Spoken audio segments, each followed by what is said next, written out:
Alors moi je m'appelle Aline et je suis chirurgienne des nounours. Juliette est un peu inquiète. Son nounours Samantha s'est cassé la patte et il doit se faire opérer. C'est donc à l'hôpital des nounours qu'elle va faire soigner son petit protégé. L'hôpital des nounours est une opération nationale qui se tient à l'école des sages-femmes d'Angers toute cette semaine. Le principe, faire découvrir aux enfants de façon ludique tous les services de l'hôpital, du médecin généraliste jusqu'au chirurgien. C'est l'occasion de leur faire comprendre que l'hôpital, c'est pas forcément un endroit traumatisant, un endroit douloureux, et c'est un endroit où on en ressort justement moins malade et bien, quoi. Donc faut pas que l'hôpital ça fasse peur, etc. Les enfants doivent chacun amener leur nounours et leur inventer un bobo.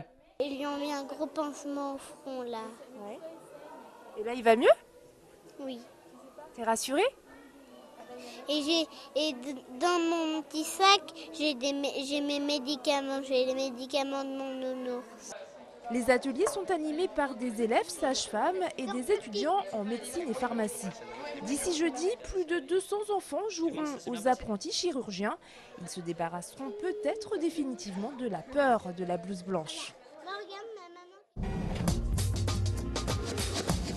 Annulation du plan local d'urbanisme, évacuation des squatteurs. Avec ces deux actualités, on pouvait s'attendre à ce que le conseil municipal de lundi soir soit animé. Il est finalement resté mesuré, ces deux dossiers étant discutés en fin de séance. Concernant le plus, Jean-Claude Antonini le reconnaît, c'est un véritable coup dur.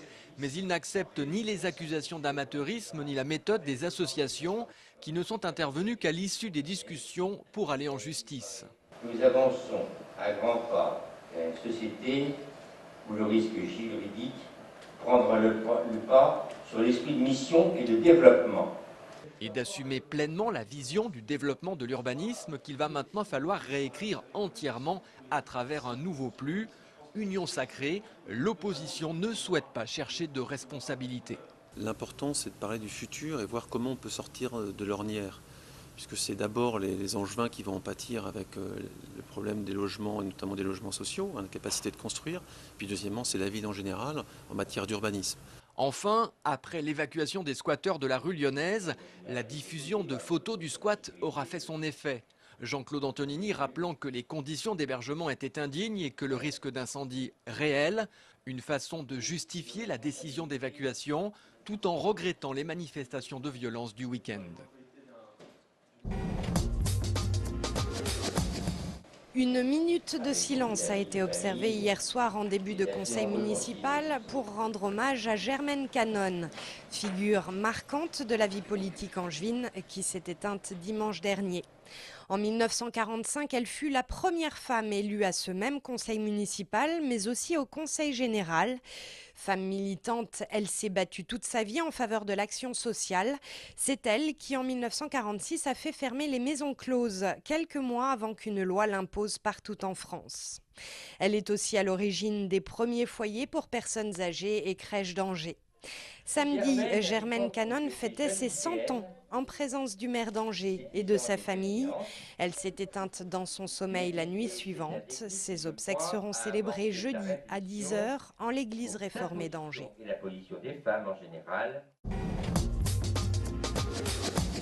C'est nouveau à la mairie d'Angers. À partir du 1er juin prochain, ceux qui le souhaitent pourront faire célébrer leur Pacs.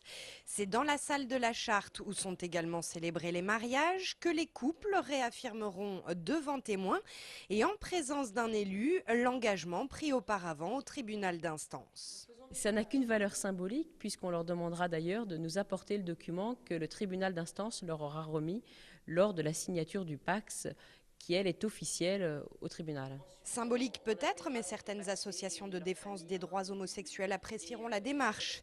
En 2008, le tribunal d'instance d'Angers a déclaré 940 nouveaux pactes civils de solidarité, dont une grande majorité pour des couples hétérosexuels.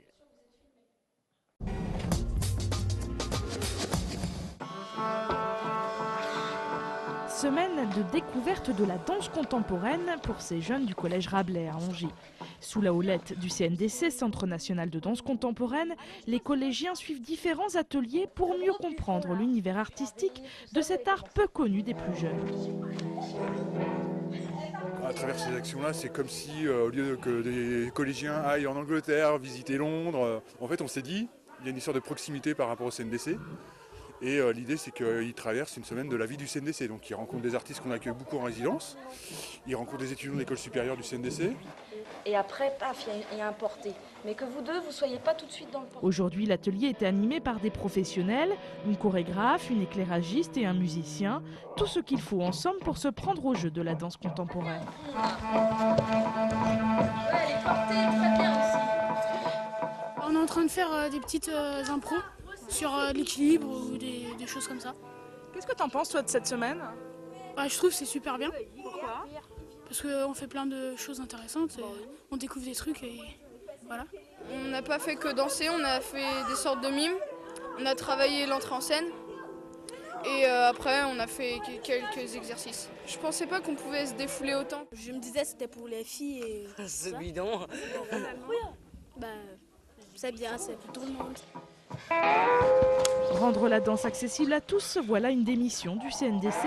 Une quarantaine de projets de ce type sont ainsi organisés tout au cours de l'année. Des arrêts, des arrêts. 17 km en kayak, plus de 22 km en vélo et course à pied, épreuves physiques et adresse, voilà ce qui attendait les 210 sapeurs et militaires inscrits pour la 2e édition du raid de l'école du génie. Différentes épreuves formaient des étapes du parcours, dont une qui consistait à franchir un filet d'assaut au-dessus de la Maine pour atteindre un pont sur lequel les participants récupéraient des munitions pour l'épreuve suivante de tir à air comprimé, puis lancer de grenades. Au total, les équipiers auront parcouru 49 km pour franchir la ligne d'arrivée à l'école des ponts de la Maine. Les plus performants boucleront le parcours en 3h52, ce qui est une réelle performance. Organisé par l'école du génie, ce raid a pour objectif l'aguerrissement des militaires. Le raid a quand même une qualité essentielle de pouvoir mesurer la capacité des individus à pouvoir s'entraider, à pouvoir être endurants, aller se surpasser et peut-être aussi à enchaîner un certain nombre d'épreuves pour lesquelles l'un ou l'autre peut être complémentaire dans l'équipe. La pluie qui s'est invitée en fin d'épreuve n'a pas facilité l'arrivée des derniers participants. Exténué par l'effort et le froid, mais satisfait d'avoir remporté ce défi personnel. Ça a été quoi, on a mis 4h50, on est content de nous et puis voilà, maintenant une bonne douche chaude dont on a rêvé pendant toute la descente en kayak et puis la douceur angevine pour terminer ce soir en ville et fêter notre arrivée.